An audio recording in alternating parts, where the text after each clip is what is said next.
it live so that I can start. Okay, I'm good, Jafar. You can ready to go. Okay, let's start with the word of prayer. I think Kasim can lead us on that. Kasim, wende uko na kofia leo, dhali tuombe.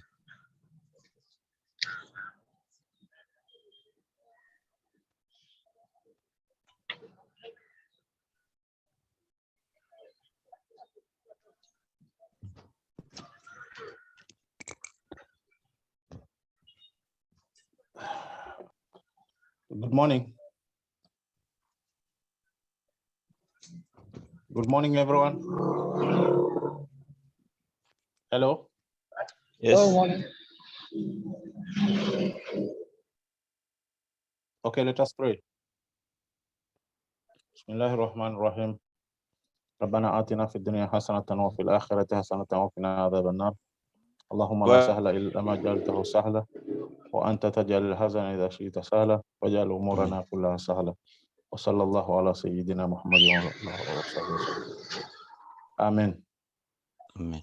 Thank you so much, Kasim. I think from my list, you are the first person, so you can start introducing yourself. Please, welcome. Thank you, Mr. Jafar.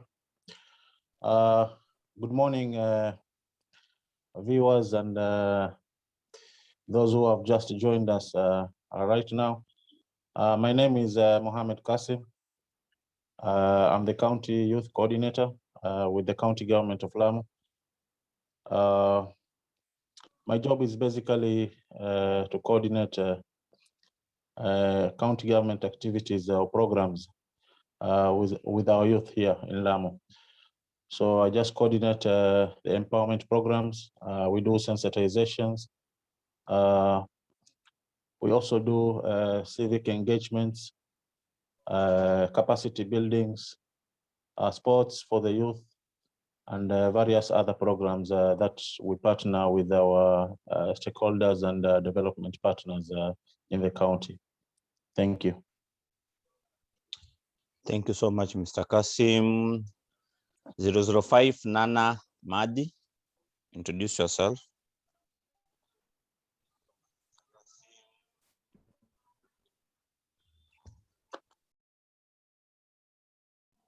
So let me go now, Nana Patikan. Let me go with the panelist first. Introduce the panelist. Yes, go ahead. Hello, everyone. I'm Nana Madi from Lamu. I'm a social entrepreneur. Thank you. Thank you so much, Nana. Karibu sana. Let me go to Helda, who is our panelist today. Helda, please introduce yourself.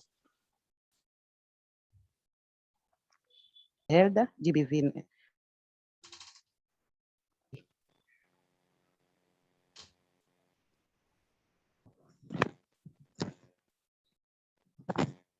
Hello. Hello, we can hear you. Go ahead. Yeah, I'm Helda Lamek, GBV Malindi, coordinator. Thank you. Thank you so much. I can hear you well now. Naona uko mahali salama kabisa. So let me go to Riziki Ahmed. She is also our panelist today. Karibu Riziki. Okay, thank you, Jafar. Good morning, everyone. My name is Riziki Ahmed. I'm a clinical psychologist based in Nairobi. I'm also a member of the National Muslim COVID Response Committee, dealing with the mental health. And I'm also a chairperson of the Muslim Psychologist and Counselors Association. So I'm really excited to be in this forum. Thank you so much, Riziki. Karibu sana. We learn a lot from you. Okay, I'm going next to Mr. James Chapa, the Kilifi County Coordinator.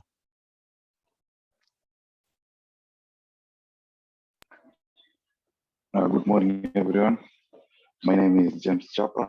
I'm the Kilifi County Coordinator for Muslim Women Advancement of Rights and Protection. And I'm happy to be here, and I want to welcome everybody. And for the panelists, thank you for taking the time to share what you know with us. I'm looking forward to a fruitful discussion. Thank you. Thank you so much, Mr. James. Then I go next to Angela.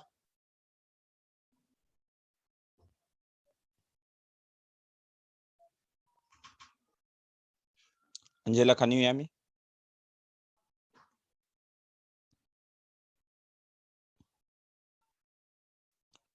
Next is Fahima Ali. Assalamu alaikum, team. I hope tumeamka salama. I'm Fahima Ali from Malindi, representing my fellow youths. I'm a youth influencer and a peace mediator and peace ambassador in Malindi. Thank you. Karibu sana Fahima. Then next I go to James Nyakundi.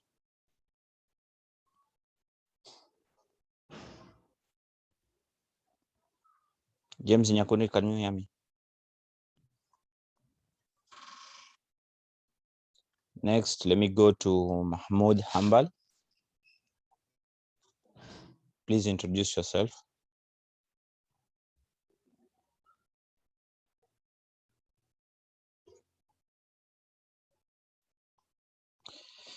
Next is Taslima Mohammed. Please introduce yourself if you can hear me.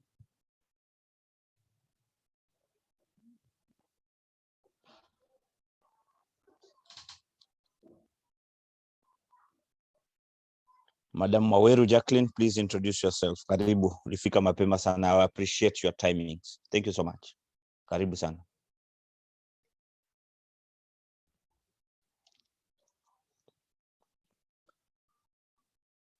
Madam Waweru, can you hear me?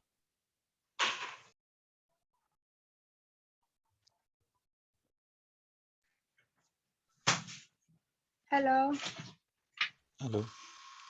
Karibu Taslima. I am Taslima Mohammed, a student from Nairobi, studying human resource management and also a member of non-governmental organization. Thank you. Karibu sana Taslima. So allow me to go on and introduce what is MWAP. Actually, MWAP is a Muslim, the word MWAP is an abbreviation which called Muslim Women Advancement of Right and Protection. And it's a non-profit women-led organization which focuses on engaging girls, young mothers, and women in the democratic and socio-economic civil rights. The organization is currently based in 7 counties. We are based in Lamu, Tana River, Kilifi, Mombasa, Kwale, Taita, and Garissa County. So we are mostly in 2 regions, that is Coast Region, the whole counties of North Region, and the northeastern one, the Garissa County. So the organization has 5 pillars. We have the peace and security pillar. We have the economic, social, and civil rights. Then we have access to justice for women and girls. We have citizen participation, women and governance pillar. Then the 5th pillar, we have Muslim women advancement of right and protection, institutional strengthening and growth. So we welcome you to this webinar. Today we understand is the International Youth Day, so we need to educate them, and we believe that the youth will benefit a lot from this webinar. So as we understand, this webinar is live on Facebook, so it will be good if we be more interactive so that many in the community can benefit from it. So allow me to welcome my fellow coordinator, Mr. James Chapa, from Kilifi, if he has something to share with us before we start. Mr. James, welcome, please.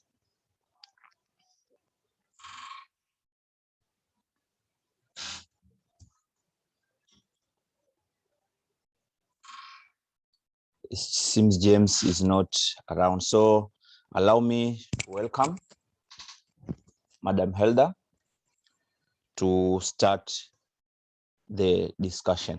Madam Helda, please welcome, please. Thank you. I'll start by talking about that has been there due to COVID-19. I'll start with the hotels. As we know, in Coast Province, hostel industry is at large. Were affected due to COVID-19, especially our youth. After the COVID-19, after the hotel were closed, our youth were affected. Working at home. Entertainment industries. Most of the people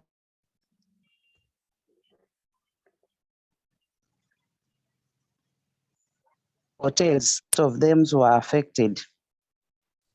Another one is education.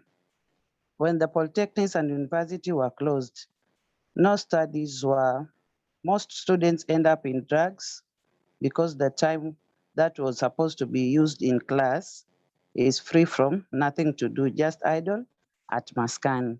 So tumeona vijana wengi wengine waliingia katika kuvuta madrugs na hiyo ika affect vijana wetu. Na katika sexual GBV, SGBV, sexual gender based violence ilikuwa at large. Defilement cases was at large, rape cases and incest. Incest, vijana wengine walijiingiza katika kunajisi watoto, wasichana, young girls, na our young girls end up in child marriages. So kazi mingi za vijana ambazo walikuwa wanafanya before the COVID hawakuweza kufanya saa hizi. So tumeona vijana wengi wakiweza kuhustle, hawana kitu ya kufanya. Wengine walijiingiza katika wizi. So ukiacha kitu yako tu vibaya, unapata wanaiba. Times za curfew, they sneak out na wanaenda wanaiba, wanaiba mahali. So tuliona vijana wamejiingiza kwa sababu ya idleness, walijiingiza katika mambo mengi na wakawa affected na mambo mengi. Hayo ni baadhi ya yale ambayo yalikumba vijana wetu. Thank you. Thank you so much, Madam Helda, for your input. So allow me to welcome Riziki. Please, Riziki, welcome.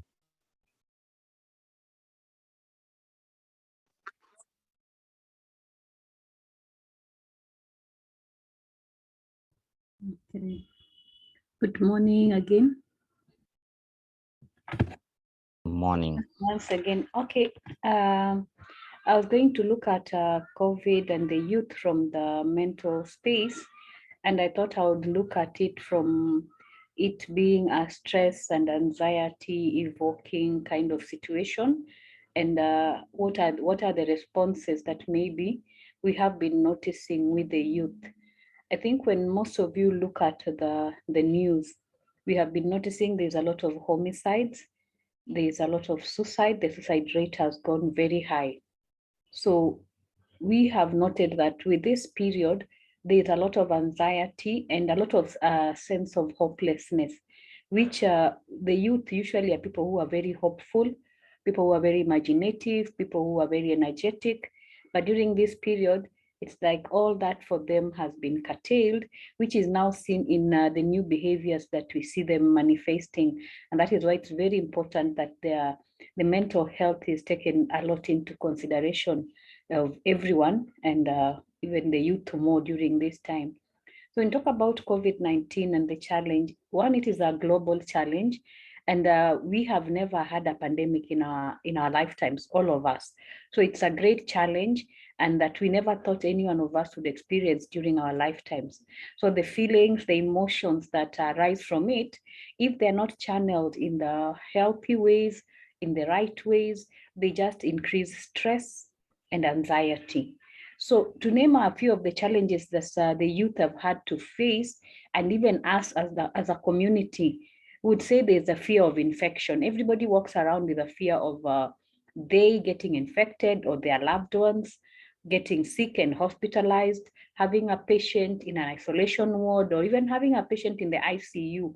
It's not very easy. The other day I was speaking to a young man whose father died actually in Mombasa and was in the ICU, and his greatest stress was that he kept on saying, I could not be near my father the entire time he was sick until he died. So you can see the challenge that this young person is being faced with. Like, he wouldn't even take care of the father, though the father was very, very sick. He just had to be given information. He's continuing like this, like that. So the fear of lack of resources.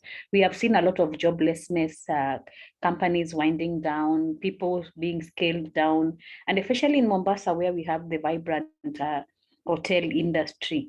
So you can imagine all that, and then even the resources to manage sickness. Anytime we understand somebody is put in the ICU, most hospitals could be asking for a deposit of not less than 200,000. So you can imagine just the idea of thinking, where am I going to get this kind of money for a young person, maybe for their parent or for their young child or for their sibling. So all that, and the lack of even the hospital beds, because there are times when we hear the hospitals are full, there is no this, there is no that. So somebody is living with all that fear and anxiety, then fear of death, and the fear of loss of their loved ones. So there's that fear that people are walking around with, and especially our young people. And then there's also the idea of vaccines. So vaccines have come with a lot of controversy. So there's also the fear of the side effects of the vaccines. And at times also when they look at the news, they're seeing the mass deaths that are occurring around the world. So you keep thinking this is also going to come and happen in our country. We saw what happened in a country like India just the other day. So just watching the news for these young people becomes a very stressful event, and they keep thinking this is also going to come and happen in our country. So moving on, we look at now, these are the challenges that I'm saying that are there. I've talked about the loss of jobs, the livelihood, the economic recession. We've seen our economy really going down, the increased isolation. Anytime there's a lockdown, there's a lot of isolation, and then loneliness. Because when you're in isolation, maybe I have people I would be meeting with, I cannot meet with them. Maybe when you're not going to the office, I'm working from home, I'm highly isolated. So you can imagine these young people who are used to being around other people, having to deal with isolation, drastic changes in the way they move around. So when there's a lockdown, maybe in Kilifi, this young person cannot go to Mombasa. This young person cannot come to Nairobi. So all these things, like when we have a restriction of movement, it really affects the young people. And because they love moving around, they love having fun, going places. So you can imagine when they can't do all those things. And then even when we had the closure of worship places, the loss of normal routine, like somebody wakes up, they are used to waking up and going to work or doing this and this, and now they have to actually come up with a new routine that they had not planned for. So all that for the young person can be very overwhelming for them. Like they have to deal with so much at a very short time, like nobody prepared for this. And then we thought maybe COVID would be for some time, then it would be over, we'll go back to our normal lives. But we have seen it's now becoming something that we have had to live with for quite some time. Then we look at the effects, the recognition and awareness of the effects of COVID. So the tests we are facing, like I've said, are very global. While the COVID-19 pandemic continues, we know that it's very stressful, very overwhelming. The anxiety levels are very high, highly provoked, and this can cause to a lot of buildup of very strong emotions for both the youth and the other members of the community. And that is why we are seeing a lot of issues that are affecting the community with the homicides and gender-based violence going high All these are things that we have to put into perspective. So we're saying there's increased stress levels that we have seen. If they go unmanaged, they will lead to anxiety. And this anxiety can manifest in many ways.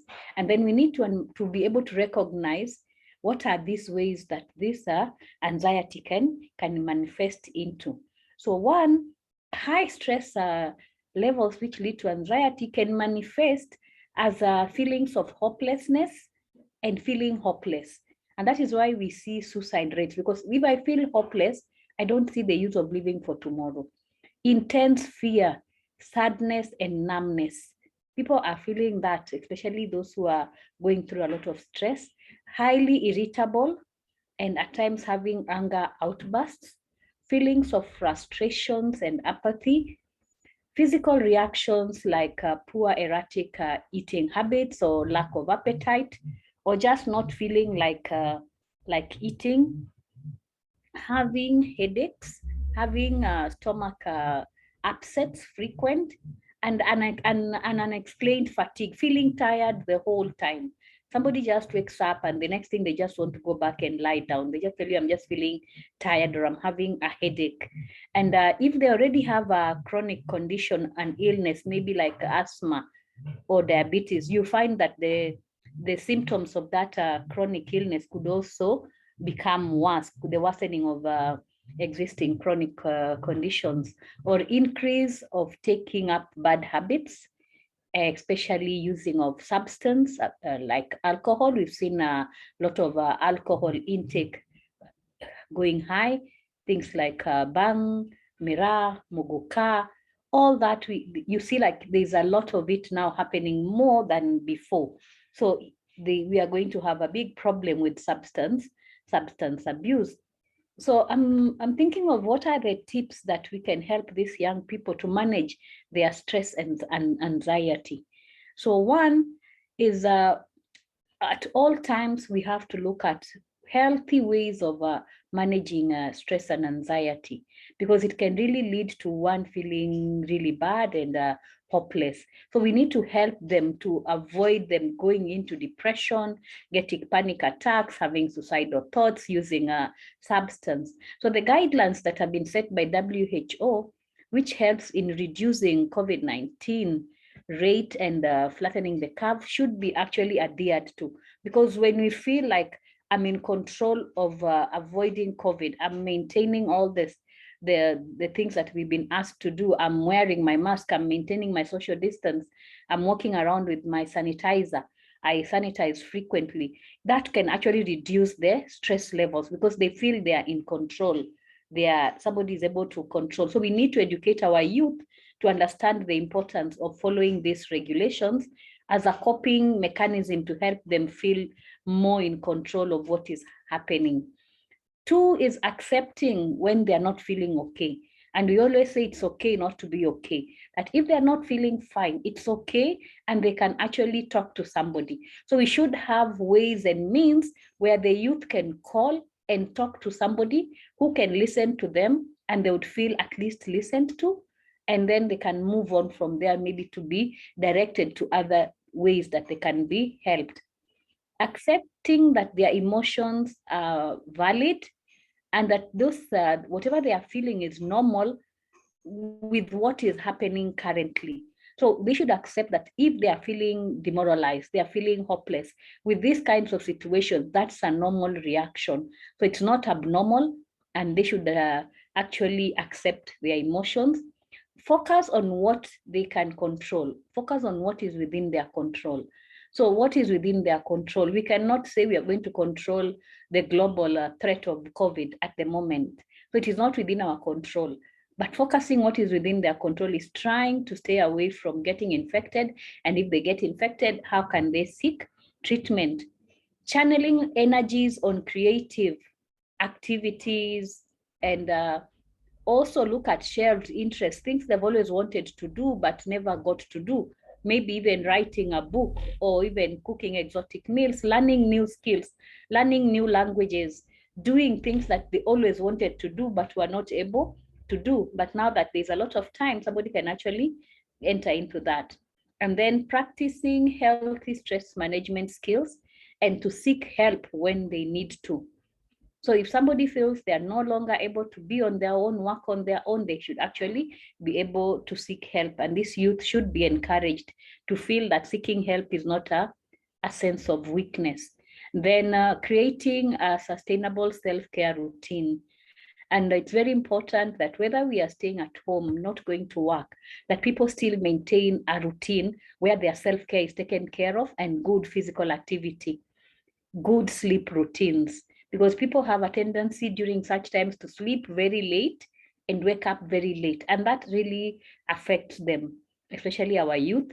Taking care of their spiritual needs, making sure they are staying connected to their creator, engaging in physical exercises, whether indoors or outdoors, football, swimming, whatever is allowed within this time. The young people should actually be encouraged. We should have them doing lots more activities, connecting with nature, hiking experiences. These are very important for the youth because they are people who need to really connect for them to feel better. And then writing their experiences. We call it journaling. At the end of the day, journaling how their day was, what they are feeling, getting to understand themselves better and how they feel at any given moment, and also using the resources that are available for them. So looking at what is available, if it is in Lamu, what are the resources available for the youth? Making use of those resources would also help to reduce their stress levels. Then connecting with the loved ones, very important, whether through phones or whatever means that are available. Engaging with the community, helping out, maybe doing some charity work for the community. That is something that really helps to uplift the spirit. Meeting having appropriate meetings where they can have a certain number of people within ventilated spaces and have the discussions or even talk about what they feel affects them. So having some social groups where they can discuss and share their feelings with each other. And then most important, the youth should be encouraged to seek credible information on COVID-19 and also on ways of mobilizing resources that are open to them at the moment. I think that is where I'll get to, Brother Jafar. Thanks so much for your lessons. Allow me to welcome Kasim now to share us what he has. Kasim, karibu.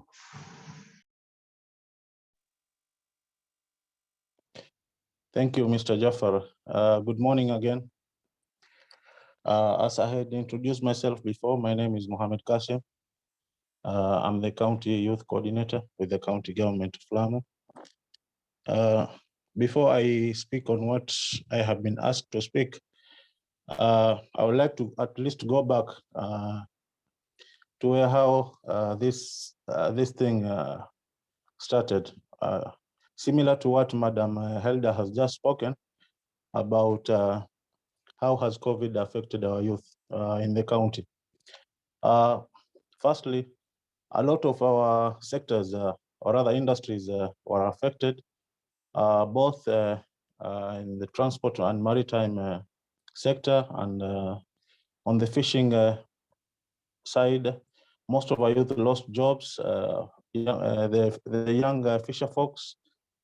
Also on the hospitality industry, most of our hotels at the time were closed, so we lost many of our youth. We lost many jobs that were being done by our youth. Also, small-scale traders were affected here in Lamu, so most of the businesses were closed. But these were just the negative things that happened during that time. On the positive side, I think when this pandemic was ravaging us, we had a lot of volunteers, youth volunteers, who were trying to fight the pandemic by providing sanitizers and providing masks to our people, to the community around. We also had youth-led organizations that were at the forefront fighting the pandemic, trying to try to devise ways and looking for alternative incomes for the communities around. Then, just to speak on what I have been asked to speak, I am to speak about the opportunities for our youth in the county, in Lamu County. As youth from Lamu County, I think we have several opportunities around, and I'll just go and outline each one of them. The first one that we have been having is the training opportunities that we have as a county. We have training opportunities in both our TVET centers, the vocational and training centers, and the various training opportunities that we get from the development partners. For instance, the Go Blue training that is currently ongoing. So we have these opportunities for our youth, and by the way, it is we have free admissions for all our youth who will want to join these vocational training centers. The other opportunity that we have is linking this particular youth, the youth who have trained themselves at the TVET centers. We try to link them with the various organizations around, like the lab set, because at the lab set, there are many of these youth who had trained themselves with these trade test courses are needed there to work, like the plumbers and the electricians. So we try to link them with this particular organization. There is also another organization that is trying to do a mega project in Lamu East, that is the Lawasco. Lawasco is a Lamu Water a company that is doing a water project in parts of Lamu East. So we try to link our plumbers, we try to link our electricians to these particular organizations so that they try to get employed. We also encourage self-employment in this sector. That's why at the end of graduations, we provide some of the graduates in these particular courses with kits so that they try to self-employ them. We have opportunities like internships in both the county government and the national government. So we have a lot of our interns that are being absorbed by the county government. There are those who also get some internships from the state agencies that we have around in Lamu. We also have employment opportunities for the county government. Just recently, I think around 28 to 30 employees were just absorbed for new jobs by the county government. So we have these kind of opportunities that exist, and we really encourage our youth to be applying for them. The other opportunities that we have, we also try to link the youth groups and the other kind of groups like the women groups and the PWDs. We link them to the various development partners we have around, like the UNDP that provides support to some of the youth groups around in Lamu. The other opportunity that we have as a county is the empowerment skills that we have been providing as a county. The county government sometimes does programs like the driving courses program that is specifically meant to empower our youth so that they try to get these driving skills. We also do coxswain courses. I remember before COVID hits us, we did around 1,000 driving courses for all our youth in the county. The other opportunity that exists in the county is the financial support that the county government provides to youth groups, to women groups, and the persons with disability groups. The county government of Lamu as some of you are aware, had set aside around 20 million for youth enterprise groups, so that we could provide some financial support to the youth doing some small-scale businesses. We also have financial trainings for our youth. Youth groups, VSLA groups doing their various activities. We try to link them with banks like the cooperative bank that tries to provide some financial trainings to some of our youth engaging themselves in that particular sector. So I think these are some of the opportunities that I noted down, and I said that I'll try to share with my audience. Thank you. Thank you so much, Bwana Kasim. Can you please also enlighten us on the youth funding availability, like the Uwezo Fund, all the funding opportunities which are available at the county level, please? Thank you, Mr. Jafar. I think the Uwezo Fund is, these are funds that they are attached to our constituency offices for members of parliament for both Lamu East and for Lamu West. So we have an officer for Uwezo Fund who is available in both constituencies, the Lamu East and Lamu West. And these funds are specifically for youth. They are interest-free, and I think they just have a small percentage. It's not interest, but a small percentage of around 6%. That is just someone will pay after when doing the repayment. So this money is available. We have been encouraging our youth from Lamu East, from Lamu West, to be applying for these funds, because youth in other counties have been taking advantage of this. So we have been selling this idea to our youth in different forums that they should also apply, and these are the funds that will enable them do or rather promote their small-scale trading. Thank you.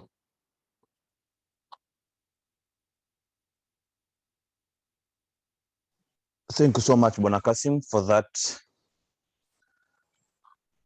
input you have shared with us. I really appreciate. I think there are many other funding. Okay, there's a question from Taslima here.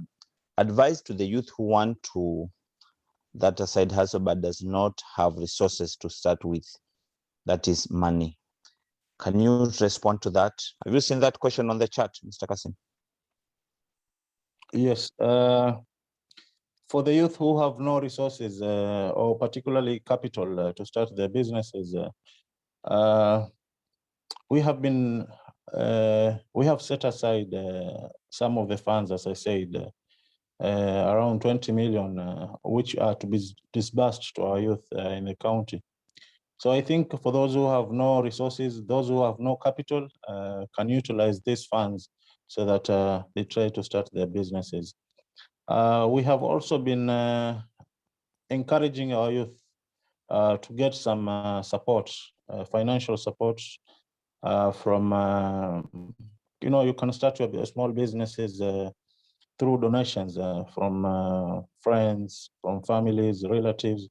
And then later on, as you expand, you can try to establish good relations with the bank and try to get some financial support from the banking institutions. Thank you. Thanks so much, Bwana Kasim. I think Taslima umejibika. In case you have anything or any other person ambao ako na swali can raise his or her hand kwa ama andike kwa chat so that we can give him a side. Also on the issue of that, we need to utilize the local resources we have, because we have a lot of resources in our community. Like, let's say there might be having resources that are in high supply in my area, but on a very low supply in other areas. For example, like we can utilize the issue of like, there's a lot of fish maybe in Lamu County, but there are some area, so when the supply is higher, as we understand, the demand is low and the price is low. So you can use, or you can network with other youth from other areas, like where the fishes are, supply is lower and the demand is higher, so the price will be higher. So you can network with them and start a business there. So you need to have a mindset and have a unique way to do your own things. So that is also an availability. Also, we need to utilize the trainings that we are going through the polytechnics, so that we can start our own income generating activities. So allow me to make it open and have someone who can have any additional, so that we can move on. Karibuni sana.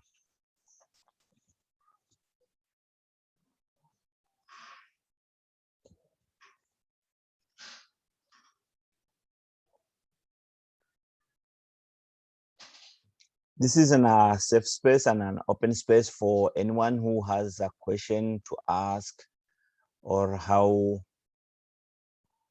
can we go about an issue that is unique on his side. Mr. James Chapa, please welcome.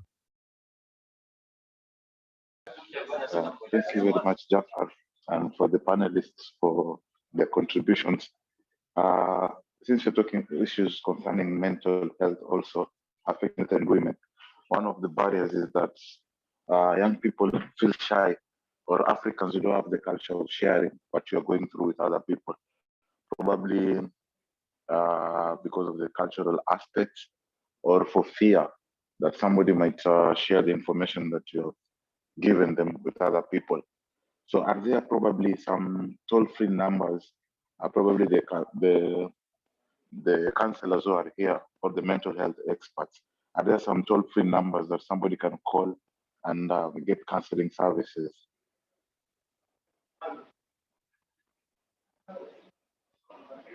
Riziki? Jafar, okay. Naam. Did you get me, Jafar? Yeah, I got you. Yeah, I think Riziki will respond to that. Yeah, okay, thank you very much. We have a toll-free line. As the National Muslim COVID Response Committee, we have the mental health team, which I chair. So I'll put the toll-free line on the chat box there.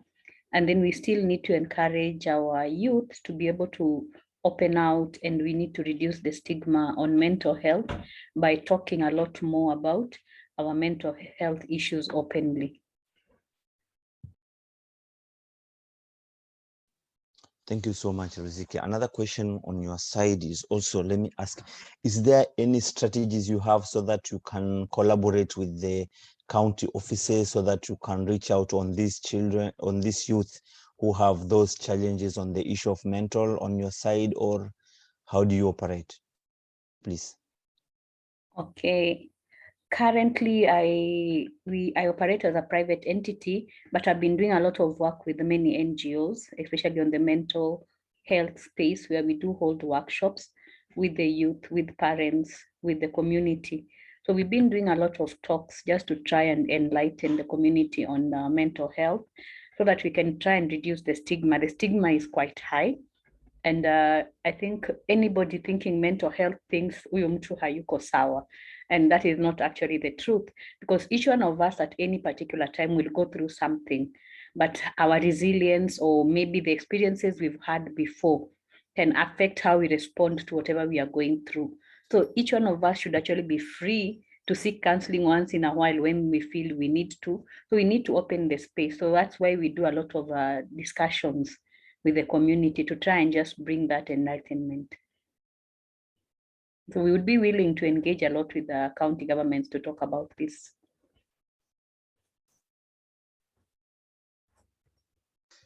Thank you so much, Madam Riziki, on that one. So from your own perspective, where you are as a listener, do you feel that the national government or the county government are doing enough in this COVID times to help the youth on alleviating them from the pandemic. Do you think on your side they are doing enough?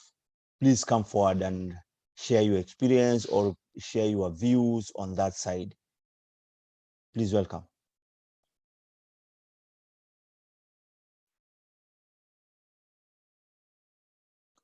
Mr. Helder, do you want to speak?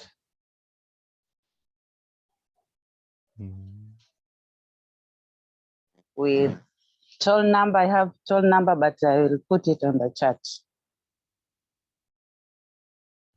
Thank you so much, Madam Helder.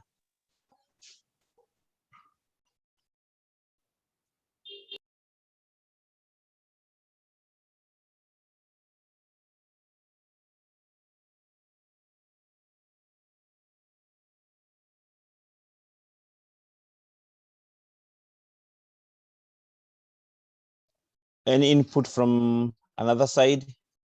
I think the toll number for National Muslim COVID-19 Response Committee Counseling Toll-Free line is imewekwa hapo kwa chat, so you can have it there.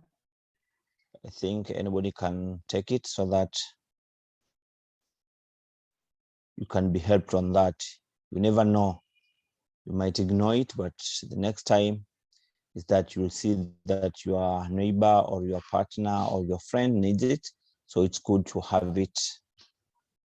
Is a very important number which might help or make somebody survive at these crucial moments.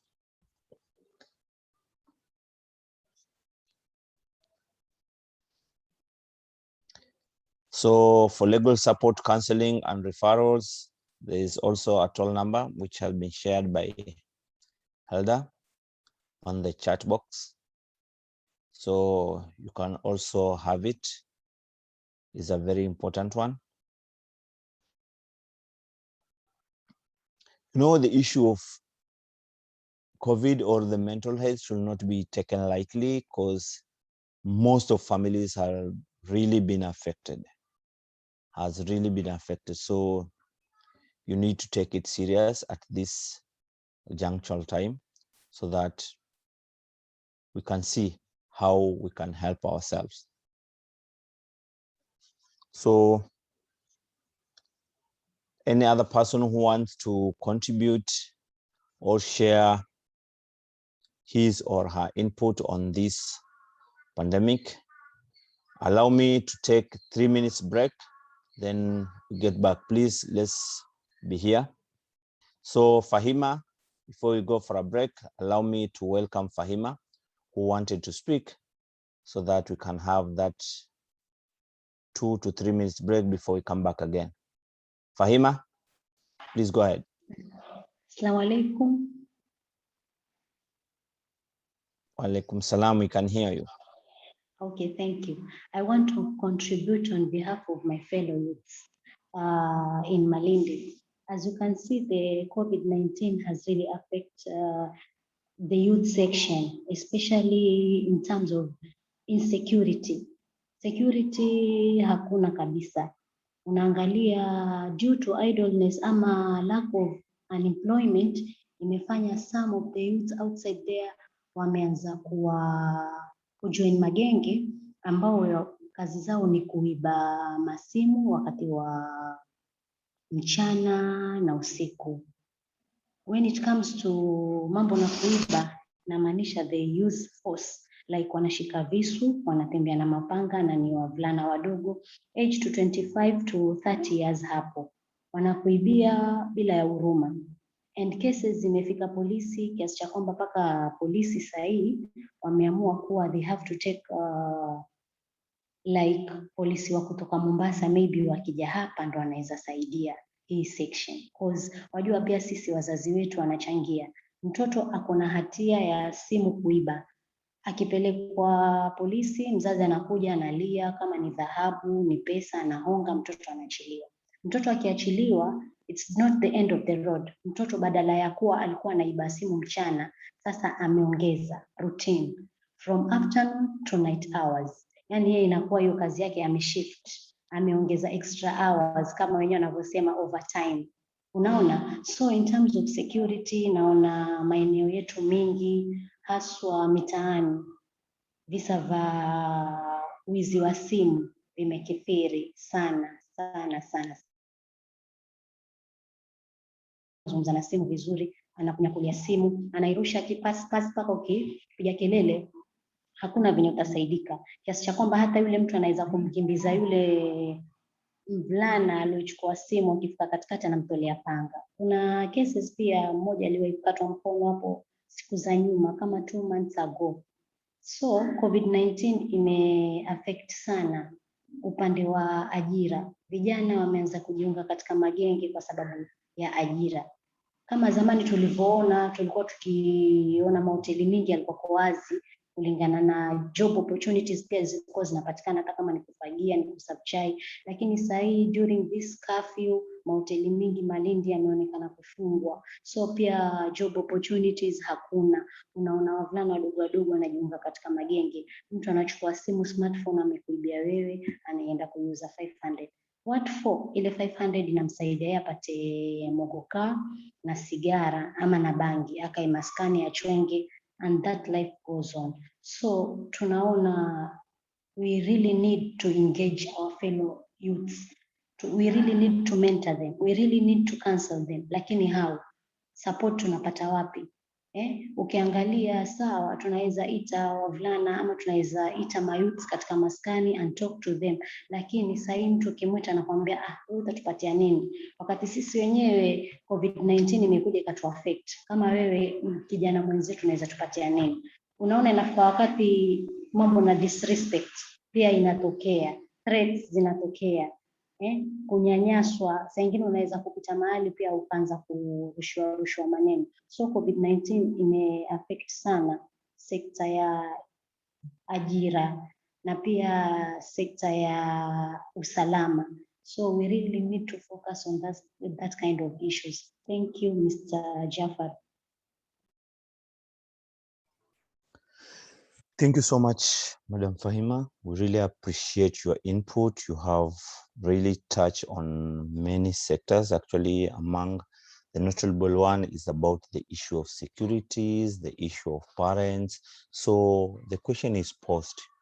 From your own perspective, do you think the parents are playing their role at this pandemic to guide their youth or to guide their children on the righteous way? Do you think they are playing their role? Naweza endelea, Mr. Jafar? Yeah, please go ahead. Mimi naweza sema some are playing their roles as parents and some they are not. Cause kama wewe ni mzazi, Mr. Jafar, then nikulete salamu ama nikulete issues concerning your son ama concerning your girl, huyu bwana huyu yuonekana mali fulani fulani, then you ignore. Tayari hapo nikambe umenivunja moyo. Mimi nimetoka na information na kuletea wewe kama mzazi mwenzangu, then unaanza kuignore. Secondly, mzazi huyo for example mtoto wake amechukuliwa, amepatikana na simu ya kuiba. Ukifika pale polisi, take your role as a parent. Kama vile uliweza mlea mtoto kutoka kwa mimba mpaka sasa ako na miaka 20-25, huwezi shindwa kwenda kuongea kwa polisi. Unaweza mwambia polisi kuwa mimi nimepata salamu kwa mtoto wangu ni hivi ni hivi ni hivi. So mimi kama mzazi nataka mtoto wangu aikwe ndani kwa cell like 2 days au ni yale maisha ambayo yako pale sahi 2 to 3 days. Lakini mzazi akishika mtoto wake tayari anaanza kukukasi. Polisi fulani kazi yake kushika tu mtoto wangu, au ni watoto wa wazazi wengine, au natoa mtoto wangu hata kama akitembea na smartphone hafai. Mtoto wangu aliletewa simu kutoka na mjomba wake sijui wapi. Sasa kwa hivyo madamu simu ipotea mali fulani ni mtoto wangu. Unaona, wanaenda ku criticize. Kiasi cha kwamba mzazi hata kama yule polisi akisema mtoto wako amepatikana na hii simu na hii simu ni ya kuiba, mzazi anamuita polisi kando, let's talk about this. Yule polisi wajua nini hivi alafu mtoto ni mgonjwa sijui nini. Polisi anakubali, anapewa pesa, anashika njia mzazi na mtoto anaenda. Ukiangalia yule mzazi haja play role yake, because wewe kama mzazi you have to take part in upbringing of your child. It's very important, kwa sababu ikiwa wewe utampatia kipaumbele mtoto wako, then mtoto atakuwa yuko free in this world to do anything, kwa sababu hata leo anaiba simu, kesho akiiba laptop, it's okay, kwa sababu once nikiiba laptop mamangu ataenda kunitoa ama babangu ataenda kunitoa. Mama atauza mahamri, baba ataenda kazini afagie ama serve chakula mahotelini, apate pesa, apate kumuinua mtoto. Unaona, apate kumtoa mtoto kwa sel. Kwa nini mtoto wangu alale jela? Wewe wajua madhara ya kukaa jela? Yani such kind of issues zinatokea kiasi cha kwamba mimi naona pia wazazi wana play a big role katika ukuzaji wa hawa wa vijana wenzetu. Thank you, Jafar.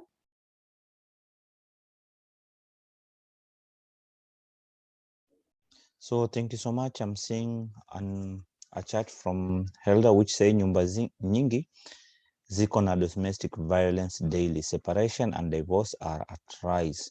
That's why our youth wanakosa mwelekeo. Sababu mti wa mgongo ni parents, yet hawako in vizuri. That is the truth. Most of the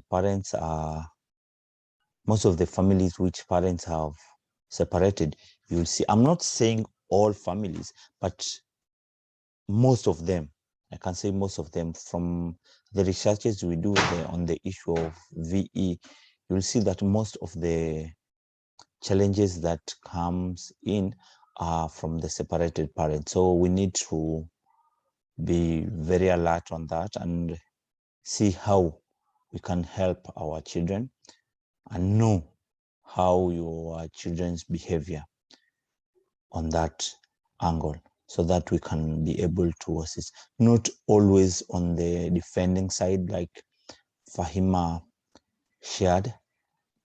Most of the parents are always on the defense of their kids. They're not willing to stand for the truth. I'm seeing Hindu Hussein is raising her hand. Please, Hindu, welcome, please. Yes, good morning, assalamu alaikum. So my input in this is that in Lamu, if it's going to be possible to anzisha hizi safe spaces, everyone is having trauma. No one is ready to let it out. Hawa wazazi ambao wanalaumiwa, pia wao wana trauma zao. Pia wao maybe wazazi wao waliachana. Sasa wao, their anger, mfano hawana pesa ni anything, it goes down to their kids. Sasa hiyo trauma yaenda from one generation to the other. Sasa sisi as youth, ikiwa itakuwa possible, we have a place, a safe space where tuongea haya mambo. Ushaona mambo haya, hii safe space mara nyingi utaona tu kwa movie, watu ambao ni alcoholic wamekusanyika waelezana zile shida zao. So if there is a place where, kama mfano kids ambao parents wao wako divorced ama by a single parent, maybe the father died or the mother died, kuona hizi safe space ambao waongee zile trauma zao. Wajua mambo mingi huwa yatokea mtu yuwaeka mambo kwenye roho. Sasa you find an outlet ambayo huwa mara nyingi ni mbaya. It can be drugs, manake tusidanganyani. Kwetu Lamu drugs ndo zimetuathiri kiasi kikubwa. Mtu akisha kutumia hizo drugs, yuwapata courage ya kwenda kuibia mtu simu. Ushaona, manake mtu in his sober mind yuwajua hii kitu ni makosa. Ni rare mtu kufanya kitu. Mbona Jafar haendi kuiba simu za watu? Kwa ajili ako in his sober mind, wajua hii nikifanya naweza shikwa. Lakini ukisha kutumia hizi uraibu, huwa ni hard wewe kuanza kureason yani vizuri. Sasa tukiwa na hizi safe spaces, mimi I believe, I know hatuta succeed 100%, lakini hata kama tuta succeed 1%, yamaanisha we've made progress. That's my input. Thank you. Thank you so much, Madam Hindu. We really appreciate your input. Kuna Mahmoud Hambal ambao amesema kwa hakika wazazi wengi hawako responsible kwa watoto wao. wameachilia watoto kuwa free kufanya wanavyotaka. So allow me to welcome Riziki. Before, there is a question which I have posted in the chat. I'm asking, why are the youth not applying for the funds which are meant for them? When I say the funds, this is the WESO Fund, Youth Enterprise Fund, the Women Enterprise Fund. Why are youth not applying for these funds and they are meant for them? Please, Riziki, welcome. Okay, shukran, jazakallah khair, Jafar. I think Hindo has raised a very important thing when she talks about the safe spaces for the youth, and also when she says of this generation's trauma. When we were expecting these parents to actually deal with the trauma, I mean, this youth, the parents to deal with the youth, and yet the parents also underwent certain traumas which they have not healed. At times it's quite a tall order. So what she is actually advocating for, I think, is something we need to put a lot of consideration into, having safe spaces where this youth can come together, just like we do for people with substance use, to talk about what they have gone through, their life experiences, if it is from being brought up by single parents, if it is by parents who are already maybe addicted to substance, if it is loss of a parent or through divorce, whatever they are going through, I think to be very important to help them cope so that we have less of these psychological problems we are seeing. And then maybe also engaging the adults also to talk about openly, maybe about their traumas also and heal, so that we can actually cut off this thing of trauma within our community, and we're able now to bring up a more healthy community. So I think this mental space should be something we should give a lot of consideration. Jafar.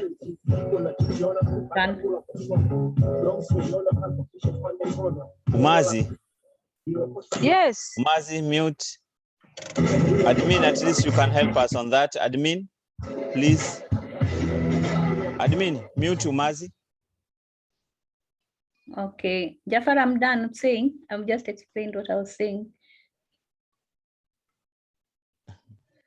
Hatuja kupata ipati ya mwisho, that's why we were a bit interrupted. Yeah, I was saying the last part ni kwamba we should actually encourage for those safe spaces, even for the adults, so that we can cut off that trauma generation and be able now to come up with a more healthy generation going forward. And when we talk of parenting, I think it's very important that we also look at what are the spaces where we have courses or even discussions on parenting with our parents.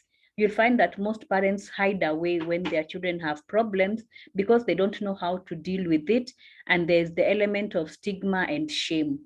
So we have to open up and have safe spaces where these parents can also come out, especially parents whose children maybe are into gang mentality, are into robbery. Some of them feel very ashamed and don't know how to air such sentiments and how to maybe be helped to cope and also help their own children.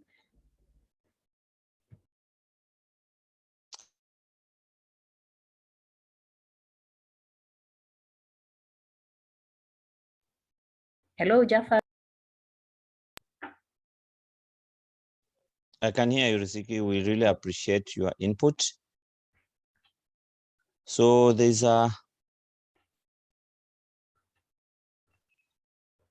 text from a chat from Fahima Ali, which says, we are having safe places where fellow youth meet and share their egos and traumas. And we normally have sessions where as people talk on their daily issues. I think Fahima, you can also share your number so that those around that places can visit those safe places and share with you, or they can seek help. So there is no wise youth who lives what is beneficial for his or her social economic growth. The available funds are not interest-free. Our faith is against any kind of usury. We will apply for interest-free funds if there are any goodwilling. Information ndo hawana, so they need guidance and direction. This is I think this is the response to the message I shared, to the question I shared on the issue, why are the youth not applying for the funds? I think for the issue of information, I think Kasim, thank God you have raised your hand because I was coming to you. On the issue of information, I think Kasim can respond to that. Kasim, please go ahead.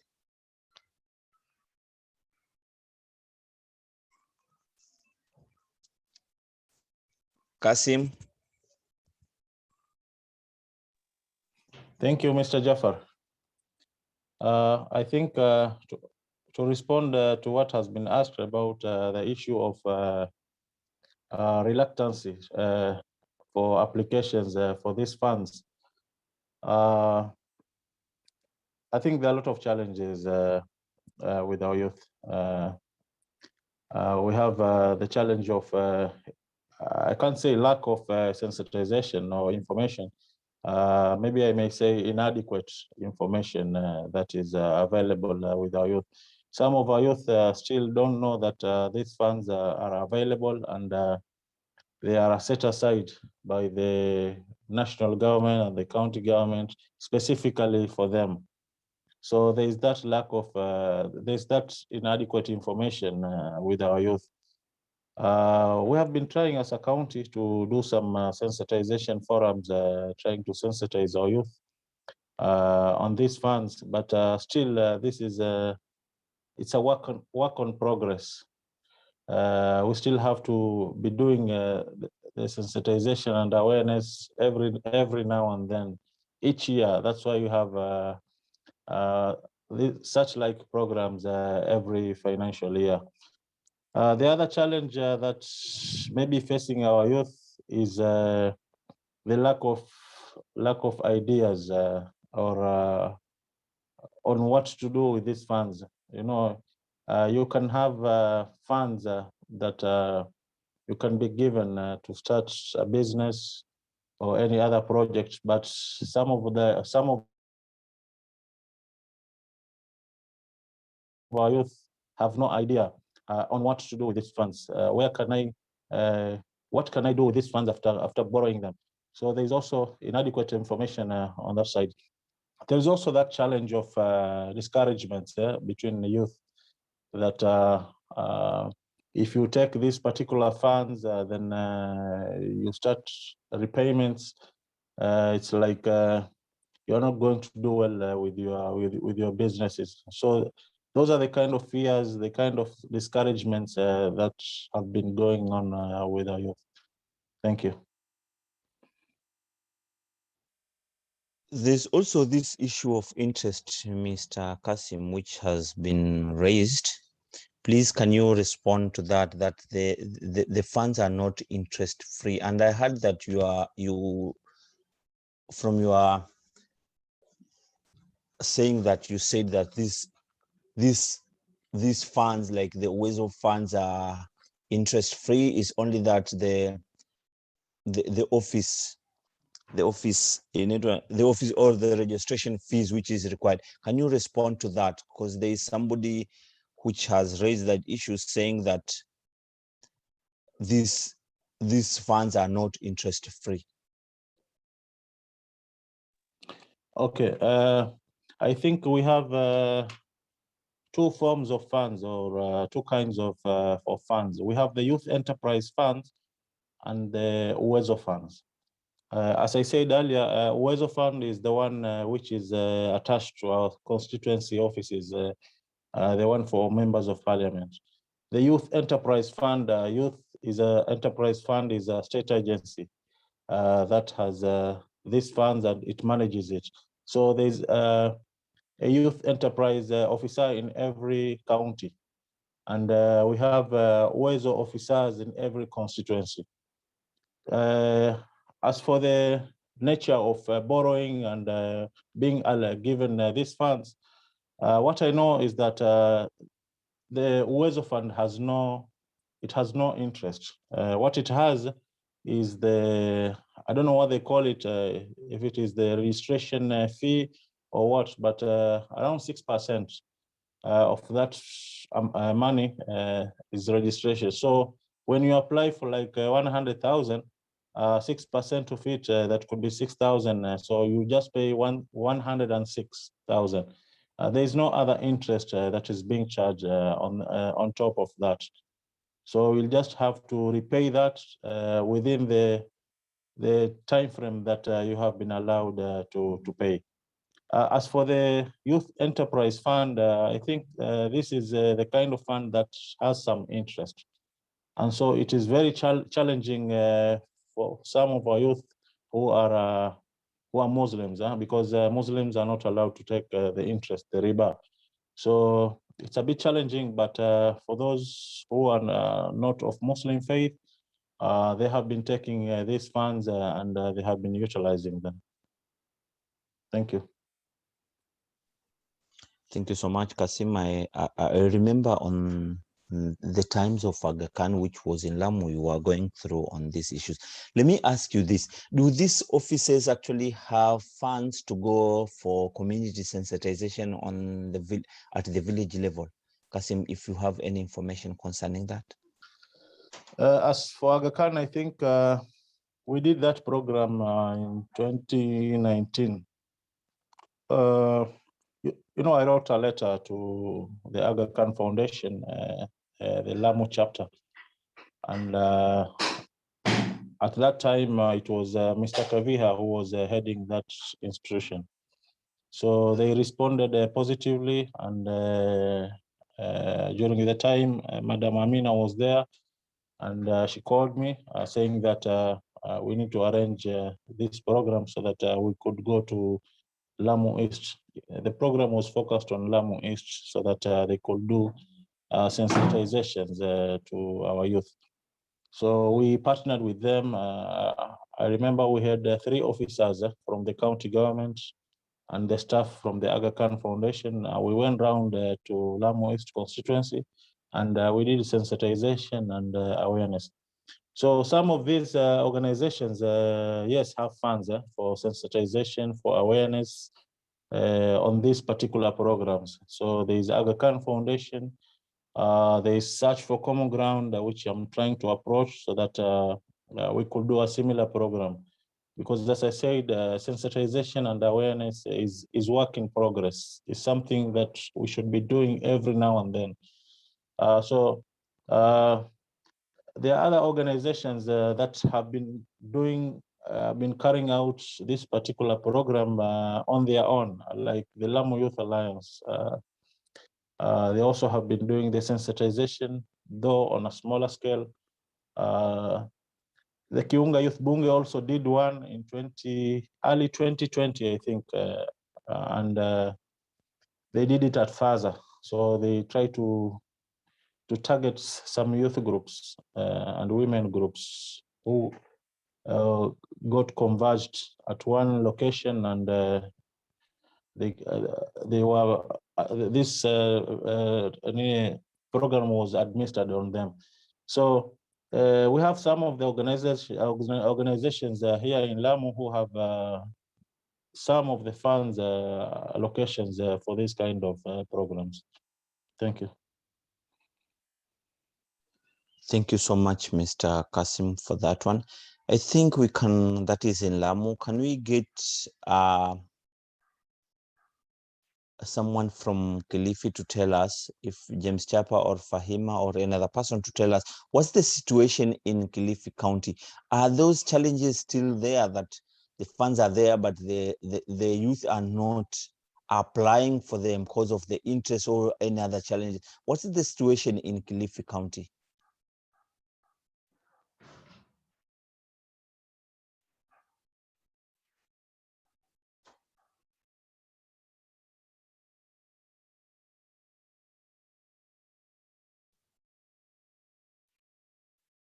Anybody from Kilifi who can respond to that? Fahima, are you there? Yes, Jafar. Yes, I'm here. Yeah. Does the youth apply for the youth funds, that the funds are meant for the youth? Do they apply, or there are more challenges like in Lamu that youth are not applying? They don't apply. reason, please go ahead. Reason for not applying the funds ni due to high interest ya kwanza, alafu pili pia trust hakuna between the youths, alafu tatu once they took the funds they misuse. That's the reasons. Paying back is a problem. Ku-apply wata-apply, once pesa zikiingia, kulipa sasa inakuwa shida. Yule ataingia kwa mogoka, yule mwingine atazichukua, yani kind of misuse katika hizo funds. Thank you so much. Allow me to welcome James to give his views. James, karibu. Thank you, Jafar. I can say not all youth are not applying for those funds, but there's some youth also, a few of them, who have done exemplary work. Like there is a group called Malindi Entry Development Group. It's youth who are in the border sector who decided to come together and register an organization, and they've been able to apply a number of funds, including the Uwezo Fund, Youth Fund, and right now they are owning around 4 tuk-tuks and around 6 motorcycles for the organization, where their members are also the riders, and that money is still coming back to the organization. And at the end of the year, they normally share dividends among the members. So there are some examples which you can showcase to other youth so that they can believe that this is possible. Because some youths, when you ask them to apply, and I can be, what can we do with 100,000?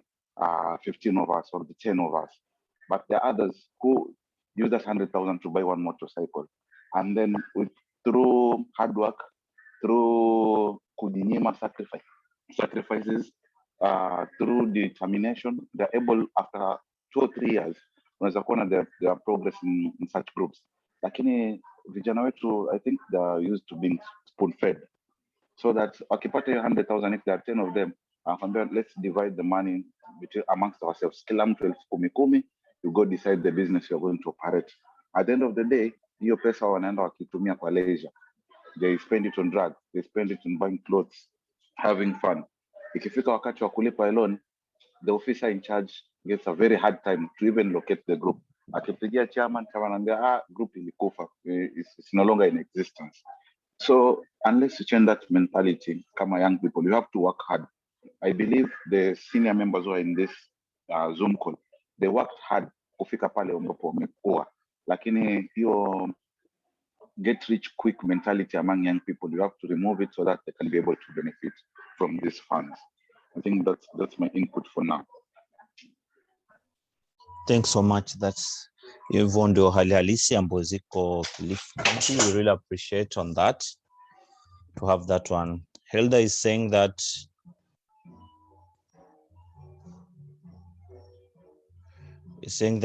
also as a youth, you have to seek for information. Usikae usubiri ikufuate. Tembelea maofisi ukiuliza. Information is power. So that one is from Hilda. Another one, we say kweli Fahima wanachukua but kulipa ndio shida. Wachache wanachukua na inawasaidia, but wengi hawalipi.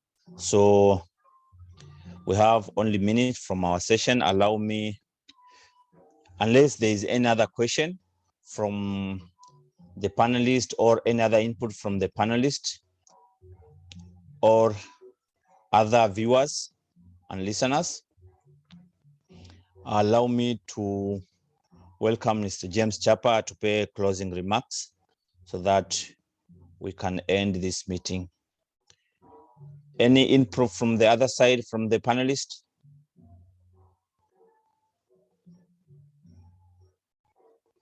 Okay, from the viewers, Kasim anasema, as for the issue of funds, there's a challenge of repayment. These funds are being misused. So there's a lot of misuse on that. Tumesikia wengi wanasema issue of misuse. So I think as youth, we need to, and we as stakeholders, we need to encourage the youth to see on how they can utilize the fund. Please, Mr. James, welcome, please.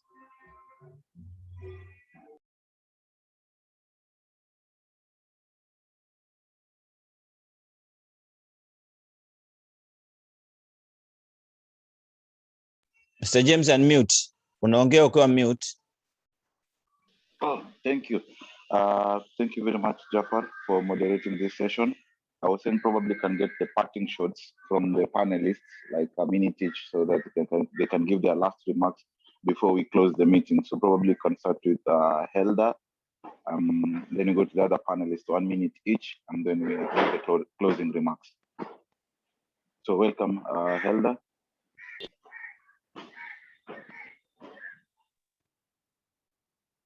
Asante. Hello. Asante sana. Asante kwa hii kipindi. Kipindi imekuwa ni nzuri na ya kuelimisha. Himizo langu kwa vijana ni kwamba tusikae ovyo. Kuna vitu za kufanya, vitu ni vingi. Sio kile ambacho umezoea peke yake ndio ambacho kinaweza kukusaidia. Be creative, tafuta kitu kingine ambao unaweza kufanya na kikaweza kukusaidia maishani. Hiyo toll free number ambayo nimepeana ni bure. Ikiwa kuna kitu kinakuumiza kama you are traumatized, feel free, call the number, hailipishwi pesa na unaweza kushare yale ambayo uko nayo. Usiwache maisha yako yakaharibika kwa sababu maisha yako yako mikononi mwako na ndio ambayo yatakusaidia maisha ya baadaye. Kwa hivyo ujana utumie vizuri ili uweze kusaidika baadaye. Asanteni kwa hichi kipindi. Thank you very much, Helda. Na pia tunakushukuru for taking your time to be with us. We are learning, we are an inspiration and a mentor to many of us. So thank you. Over to you, Brother Kasim. Your closing remarks. Thank you. I think I would like to first appreciate the Muslim women for advancements of rights and protection, and for the hosts and the organizers of this forum. It has been a well and a fruitful discussion that we have just engaged in, and I'd like you guys to be planning for more of this, so that we try to brainstorm and talk more about the issues and the challenges that affect us. On the side of youth, I think I always, when I go to many forums that I have with my youth, I always try to tell them that let's be vibrant in all what we do. Let's not wait for information to come to us. Let's go for it, because nowadays it's easy to get information. All of us have smartphones, so it's easy for get informations about job employments, about other opportunities, about trainings. Don't wait for people. Don't wait for that information to come to you. Seek for it. Lastly, I think we need to make use of the available time that we have to do very meaningful things. We are having a lot of issues as youth. There are so many things happening around us, but amidst all, I think we should have that hope, and we should gear ourselves toward doing what is meaningful and what is good for us and for our future. Thank you very much. Thank you very much, Brother Kasim. And thank you for asking youth to be more proactive instead of being reactive, waiting for opportunities. Should go out there and seek for those opportunities. Thank you very much. And thank you for the support that Lamu County government is extending to us youth and women and the community in general in Lamu County. Thank you. So lastly, we'll go to Madam Riziki. Probably can give us your closing remarks. Okay, thank you very much. I think what is coming out clearly is for us to succeed in all this, in all the initiatives we have to have the mental health of all the participants well taken care of. I think that is coming out very, very clearly, because when they are not motivated, we cannot expect them to come up and pick some of these funds and everything. They have to be at a good place for them to be able to even make use of the money. The other thing is, I think we've talked about the issue of interest. So that is something maybe as a community, maybe we need to look at how can we make this money be available to our youth without them having a fear of maybe being away from their religion and their deen. So maybe a food for thought on how that can be brought about. And also we are noticing that when the youth get the money, maybe they tend to misuse the money. So how well educated are they on finance management before we even give them this money? And also we should look at what is their mental health status? Are they people who are already abusing substance? Because if somebody is already abusing substance and we give them money, they'll definitely go and use the money on substance. So I think we should be having a total assessment of somebody's entire well-being before we even give them this funding, and also give them lots of training. Thank you very much for the forum. I think it was really fruitful. I appreciate. Thank you, Madam Riziki, and thank you for taking your time to be with us. It's really rare to get a mental health expert like you to dedicate that time to speak to young people in such platforms. Thank you very much, and we are looking forward for more engagements from your side. Thank you. God bless you. Thanks.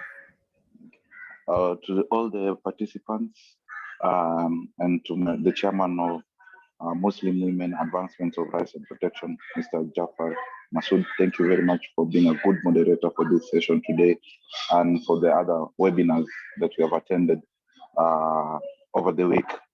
Thank you very much for the panelists for taking your time to be with us, to share your knowledge and expertise. Thank you very much to the participants. I hope you have learned so much. It was a very interactive session, and we are really glad that you are able to join. Na kwa sisi sote, I just want to say, as we celebrate International Youth Day today, let's take care of our mental health. Let's promote peace and security in our communities. The general elections are coming. Let's be mindful of each other. Let's not be divided by politicians because of their interest. Let's look at how we can live properly, like the way we've been using to live with our neighbors, to coexist in a peaceful manner. And lastly, COVID-19, the third wave it's really bad. People are dying. People are infected with COVID-19. Let's protect ourselves and let's protect our families. Thank you very much, and God bless us all. Asante. Thank you, Jafar. You can end the call. Yeah, thank you so much, everyone. And I really appreciate allow me to end this meeting. We welcome you all. Thank you so much. Admin, I think you can end this meeting. Thank you so much.